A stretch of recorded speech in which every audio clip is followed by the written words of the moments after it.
Last video में हमने आपके साथ कंडक्टर की कैपेसिटर का डिस्कशन किया था। इस वीडियो में हम लोग कैपेसिटर का डिस्कशन करेंगे। कैपेसिटर क्या है और कैसे बनता है वो हम यहाँ पे सीखेंगे। Capacitor, a capacitor is the arrangement of two conductors. A capacitor is the arrangement of two conductors which can hold sufficient amount of charge. A capacitor is the arrangement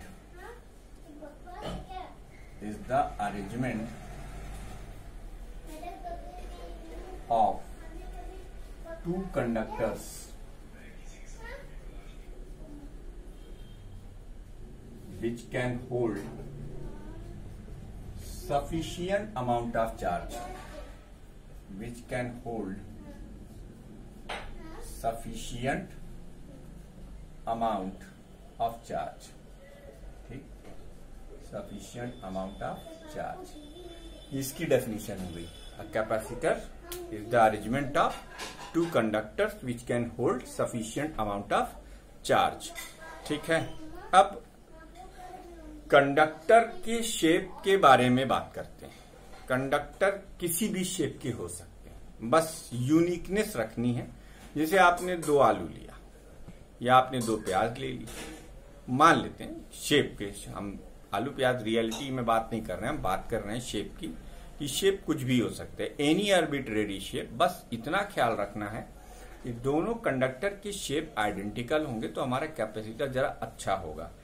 हम आपकी टाइम सेविंग करते हुए एक parallel plate capacitor को यहां बनाते हैं। देखेंगे आप ध्यान से, ये फिगर मैं बनाने जा रहा हूं आपके सामने। ये एक शीट है हमारे हाथ में, पतली सी।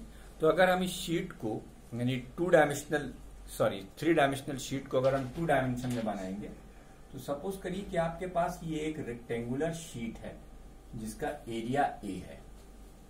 आपके पास एक रेक्टेंगुलर शीट है जिसका एरिया ए है, एरिया ए। इस शीट को हमने एक बैटरी से कनेक्ट किया हुआ है। इस बैटरी से हमने कनेक्ट किया हुआ है। क्यों कनेक्ट किया हुआ है? ताकि यहां से करंट जा सके। जब बैटरी से करंट आप फ्लो कराओगे तो आगे रास्ता बंद है, लेकिन ये कंडक्टर है बेटा, ये हाई पोटेंशियल पर होगा। और जब कंडक्टर से कनेक्ट कराओगे तो उस समय कंडक्टर का पोटेंशियल 0 होगा। कहने का मतलब ये कि पॉजिटिव चार्ज यहां से फ्लो करेंगे, फ्लो करके इसके ऊपर आ जाएंगे। अब ये धीरे धीरे धीरे धीरे चार्ज बढ़ता रहेगा। ठीक, अब आप जानते हो गॉस थ्योरम में मैंने आपके साथ डिस्कस किया था कि शीट अपने चारों तरफ एक फील्ड क्रिएट करेगी, जिसका कैलकुलेशन आप गॉस थ्योरम से कर सकते हो। E is equal to sigma upon epsilon 0, where sigma is the surface charge density and epsilon 0 is the permittivity of free space. जो क्वाइट नेचुरल है, यहाँ पर एक इलेक्ट्रिक फील्ड क्रिएट हो गई है। क्या क्रिएट हो गई? Electric field. अब आप इसमें एक दूसरा न्यूट्रल कंडक्टर उसी शेप का, रेक्टेंगुलर शेप का लाके ऐसे रखते हो। ठीक है, रेक्टेंगुलर शेप का कंडक्टर लाके रखते हो। और पहले ही चैप्टर से हमें एक कॉन्सेप्ट पता है कि न्यूट्रलिटी का ये बिल्कुल मतलब नहीं होता कि कोई चार्ज नहीं। न्यूट्रलिटी का मतलब होता है कि नंबर ऑफ पॉजिटिव चार्ज और नंबर ऑफ नेगेटिव चार्ज दोनों बराबर हैं। नंबर ऑफ पॉजिटिव चार्ज और नंबर ऑफ नेगेटिव चार्ज दोनों बराबर हैं, ये न्यूट्रलिटी का मतलब होता है। ठीक है, तो जब इस इलेक्ट्रिक फील्ड में, ये जो इफेक्टिव इलेक्ट्रिक फील्ड है, इस इलेक्ट्रिक फील्ड में ये कंडक्टर आएगा तो कंडक्टर के जो पॉजिटिव चार्ज होंगे वो इस इलेक्ट्रिक फील्ड से रिपेल होंगे, यानी प्लेट को छोड़कर जाने की टेंडेंसी में आ जाएंगे। और जो निगेटिव चार्ज होंगे वो इस प्लेट पर ऐसे इसके सामने वाली इस फेस पर अगर प्लस चार्ज आया है, देख लीजिए ध्यान से, तो इस फेस पर माइनस चार्ज आएगा, है ना। तो अब ये दोनों अगर आमने सामने है तो इधर माइनस साइन अपीयर करने लगेगा। ठीक है, अब आप इसे लगातार चार्ज देते जा रहे हो प्लस का, और ये इस पर माइनस चार्ज इंड्यूस कराता जा रहा है। इस तरीके से इस पे माइनस चार्ज आता जाएगा। अब अगर आपने इस कंडक्टर को, ये जो हमारा सेकंड कंडक्टर है या कंडक्टिंग प्लेट है, इसको आपने अर्थ कर दिया, ठीक। तो आपको मालूम है कि इसके इस सरफेस पर प्लस चार्ज इकट्ठा हुआ है ना, और ये जीरो पोटेंशियल है।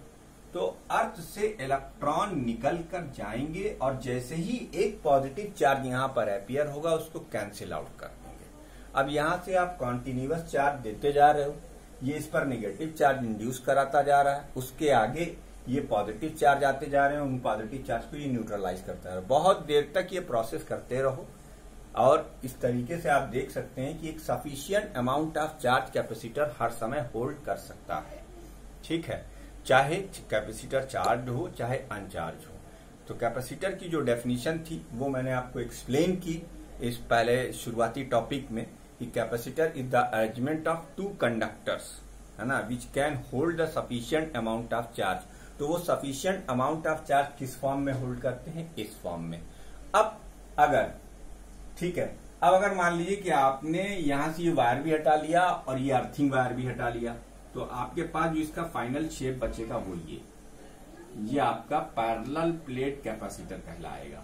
अब इसको आपने एक सफिशिएंट अमाउंट का चार्ज पॉजिटिव दे दिया है, इसने अपनी फील्ड की वजह से उतना ही चार्ज इसके ऊपर नेगेटिव क्रिएट कर दिया है, तो इस तरीके से ये कैपेसिटर हो गया। अब ये कैपेसिटर आपने दोनों वायर हटा लिए, ठीक, इसके बीच की डिस्टेंस d है और एरिया ऑफ द प्लेट आप a मान लीजिए। ठीक है, तो एक्सपेरिमेंटली ये फाउंड किया गया, इट इज फाउंड एक्सपेरिमेंटली,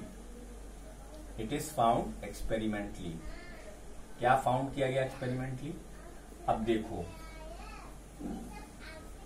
जितना बड़ा एरिया होगा उतना ज्यादा चार्ज आएगा, जितना ज्यादा चार्ज आएगा कैपेसिटेंस यानी होल्डिंग पावर उतनी ज्यादा होगी, अर्थात C directly proportional to area of the plate, ठीक। दूसरी बात, C inversely proportional to D, distance between the plates, ठीक। प्लेट के बीच की दूरी जितनी ज्यादा होगी इंड्यूस इलेक्ट्रिक फील्ड का इफेक्ट उतना कम होगा, और जितना कम इलेक्ट्रिक फील्ड का इफेक्ट कम होगा उतने ही कम चार्ज इंड्यूस करा पाएगा। इसलिए डिस्टेंस के inversely proportional, distance between the plates, ये दूसरी नोट करने वाली बात। और तीसरी बात, C directly proportional to K। बेटा इस K के बारे में हम बहुत सारी बातें करने वाले हैं अभी कुछ ही देर के बाद। ये डाइलेक्ट्रिक कांस्टेंट है, फिलहाल इसे हम यहाँ पे ये लिख देंगे मीडियम बिटवीन द प्लेट्स। तो किसी भी कैपेसिटर का कैपेसिटेंस तीन बातों पे निर्भर करता है, डिपेंड करता है। वो तीन बातें कौन कौन सी हैं? एरिया ऑफ द प्लेट्स पे डिपेंड करता है, डिस्टेंस बिटवीन द प्लेट्स पे डिपेंड करता है, और मीडियम बिटवीन द प्लेट्स पे डिपेंड करता है। C depend on A directly proportional to area, inversely proportional to distance and directly proportional to medium. ठीक है, मीडियम बिटवीन द प्लेट्स, ठीक। ये आपको नोट कर लेना है। तो ये उम्मीद करता हूं कि मुझे कैपेसिटर का ये समझ में आ गया होगा आपको। अब आप वीडियो को पॉज कीजिए और इसे पूरा नोट कर डालिए। अब हम आपको एक डेरिवेशन करवाते हैं, ठीक है, एक डेरिवेशन हम आपको करवाते हैं। वीडियो को पॉज करके नोट कर लीजिए। तो सबसे पहले हम लोग यहाँ पे आपके सिलेबस के अकॉर्डिंग कैलकुलेट करेंगे capacitance of parallel plate air capacitor. Consider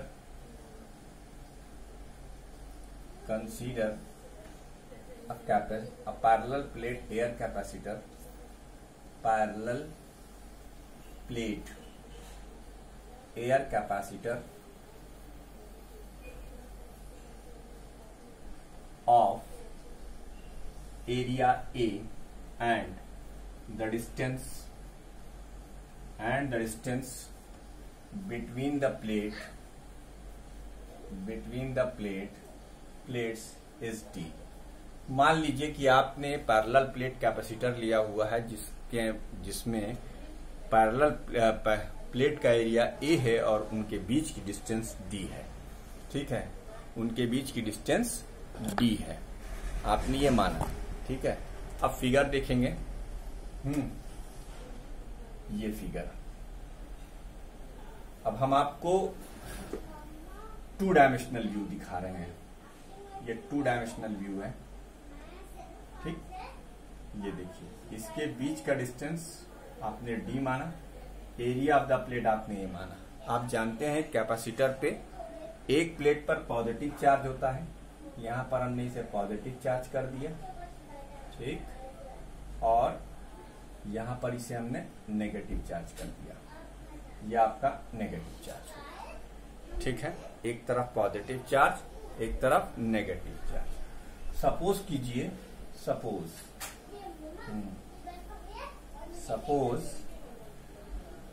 Q is the charge given to the capacitor. Q is the charge given to the capacitor. ठीक। अब बच्चों यहां जो बीच में इलेक्ट्रिक फील्ड है E, ये इलेक्ट्रिक फील्ड है, तो अब आप लिखेंगे the electric field between the plates, the electric field between the plates. Plates के बीच में जो इलेक्ट्रिक फील्ड है, घबराने की बिल्कुल जरूरत नहीं है, मैं डेरिवेशन आपको करा चुका हूं। ये दो प्लेट के बीच में इलेक्ट्रिक फील्ड निकालने का फार्मूला, मैं इसके थ्रू किसी भी पॉइंट पर इलेक्ट्रिक फील्ड बाहर की तरफ और इस प्लेट के नेगेटिव चार्ज के थ्रू किसी पॉइंट पर इलेक्ट्रिक फील्ड अंदर की तरफ, यानी इधर भी एड अ फील्ड होंगी और वो फील्ड क्या आ जाएगी, ई की वैल्यू आ जाएगी sigma upon epsilon 0, where sigma is surface charge density. Sigma क्या है, सरफेस चार्ज डेंसिटी, ठीक।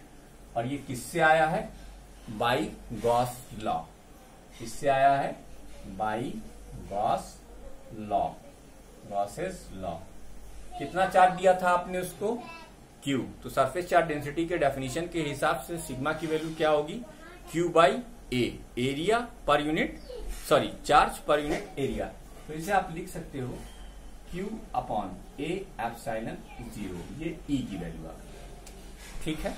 अच्छा, एक फार्मूला हमने पोटेंशियल ग्रेडियंट में भी आपको पढ़ाया था कि अगर एक का पोटेंशियल V1 और दूसरे का पोटेंशियल V2 हो, उनके बीच की डिस्टेंस D हो, तो इलेक्ट्रिक फील्ड को हम लिख सकते हैं E is equal to V1 minus V2 upon D है। तो लिखेंगे if V is the potential between the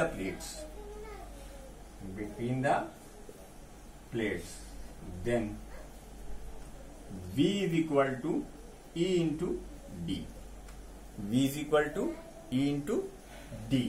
E की वैल्यू आप लिखेंगे Q upon A epsilon 0 into D। इसे आप इक्वेशन नंबर 2 कह दीजिए, इसे आप इक्वेशन नंबर 1 कह दीजिए, ठीक है। अब कैपेसिटेंस की डेफिनेशन से, bye the definition of capacitance, ठीक है। इसके आगे का स्टेप हम इधर करेंगे, नहीं अभी जगह है, नहीं कर देते हैं। By the definition of capacitance, आपने कैपेसिटेंस की डेफिनेशन याद होगी आपको, C is equal to Q by V होती है, C is equal to Q by V, Q by V। V की वैल्यू आपने कैलकुलेट की है, Q आपको पता है, Q रखिए और V की value Q upon A epsilon 0 into D। Q से Q कैंसिल, C का जो एक्सप्रेशन आएगा, C का एक्सप्रेशन आएगा एप्सिलॉन 0 A अपॉन D। ये है capacitance of parallel plate air capacitor, C की value epsilon 0 A upon D, ये डेरिवेशन, ठीक है। फार्मूला क्या है, C is equal to epsilon 0 A upon D। इसे आप वीडियो को पॉज करके नोट कर लीजिए। अगला जो हमारा मेन टॉपिक है वो है कॉम्बिनेशन ऑफ कैपेसिटर्स। इसमें हम दो अरेंजमेंट पढ़ेंगे, एक सीरीज अरेंजमेंट और एक पैरेलल अरेंजमेंट। तो पहले हम पढ़ेंगे सीरीज अरेंजमेंट। आपका ये जो सीरीज अरेंजमेंट है, सीरीज अरेंजमेंट, ठीक। Consider 3 parallel plate capacitors, consider 3 parallel plate capacitors of capacitance C1, C2 and C3 are connected alternatively,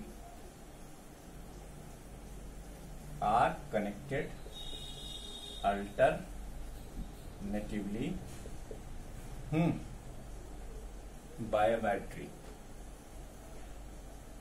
alternatively, रुक जाइए, आप कंफ्यूज हो जाएंगे।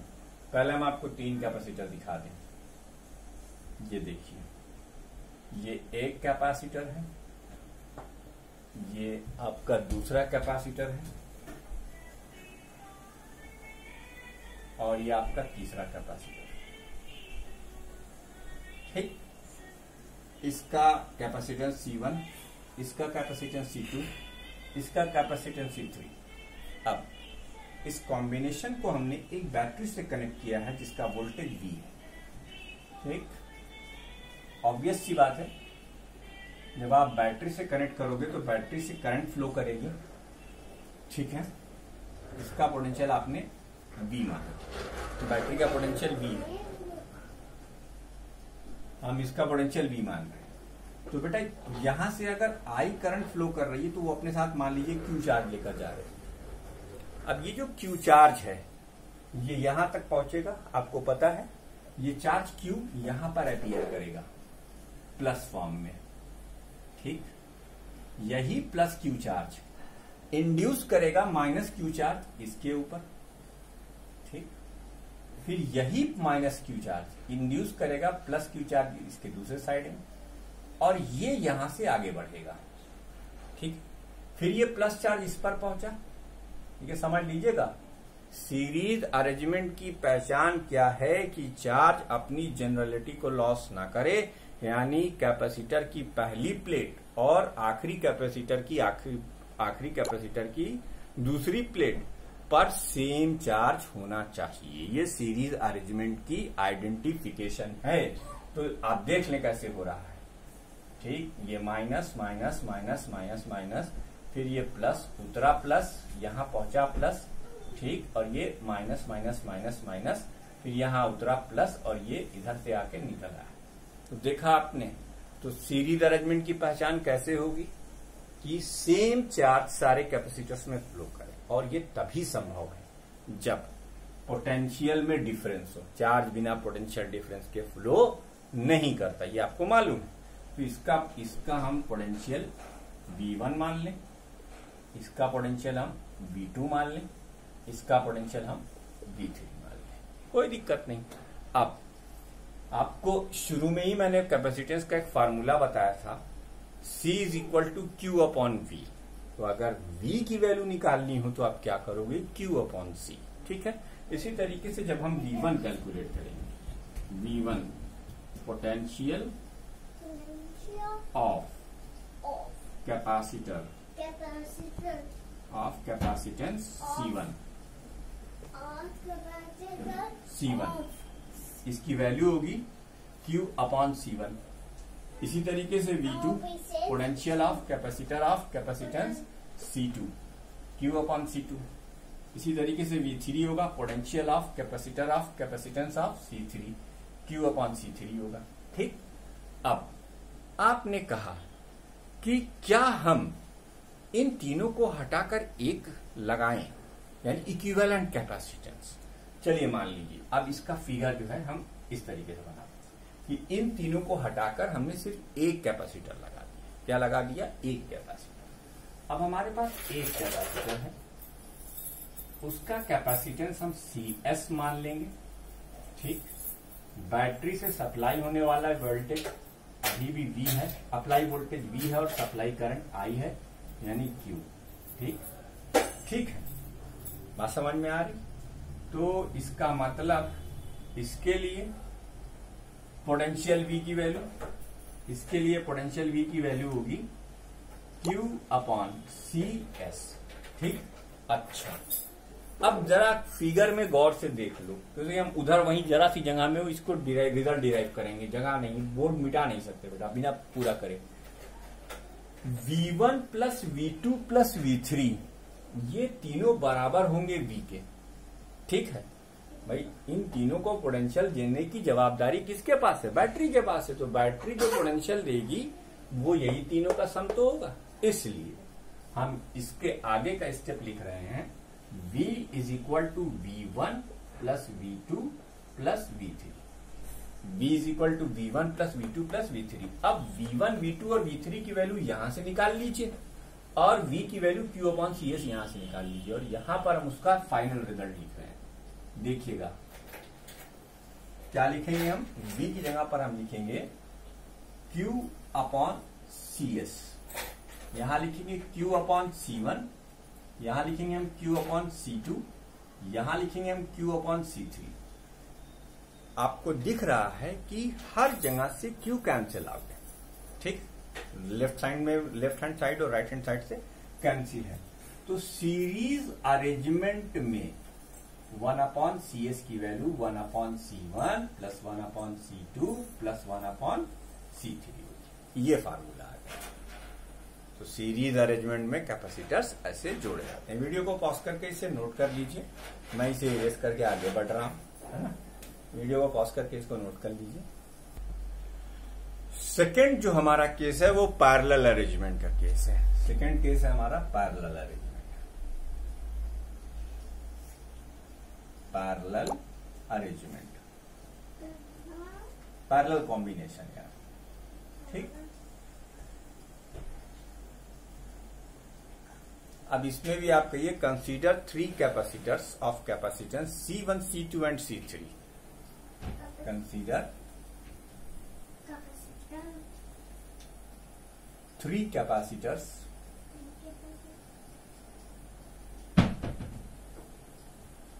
of capacitance C1, C2 and C3 are connected as shown.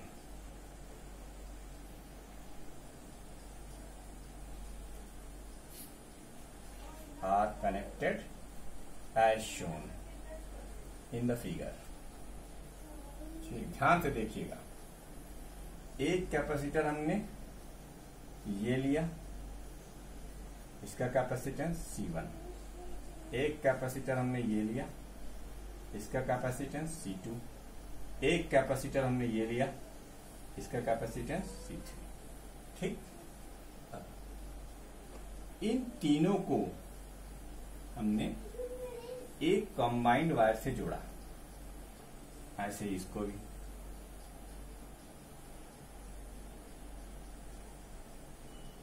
ठीक। ये अब इस पॉइंट से हमने एक वायर निकाला और एक बैटरी के पॉजिटिव टर्मिनल पे ले गए, और इस टर्मिनल से एक वायर निकाला और बैटरी के